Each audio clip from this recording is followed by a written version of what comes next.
மறுபடியும் திராவிட மாடல் 2.0 அமையும் ஆட்சி அப்படின்னு சொல்றாரு ஸ்ட்ராங்கா. எதன் அடிப்படையில சொல்றாங்க?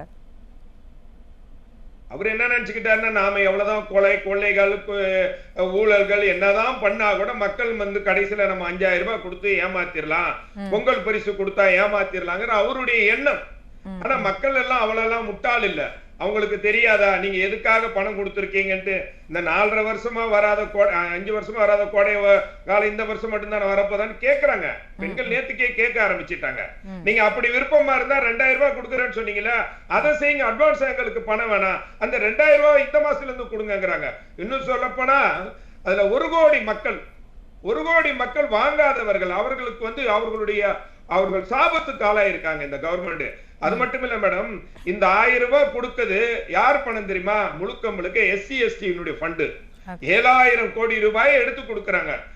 ஏற்கனவே வந்து முதியோர் ஓய்வு திட்டம் வாங்கிட்டு இருந்தாங்களா, ஒரு குடும்பத்துல ஒரு முதியோர் ஓய்வு திட்டம் வாங்கி இருப்பாங்க, விதவைகள் திட்ட அந்த ஓய்வு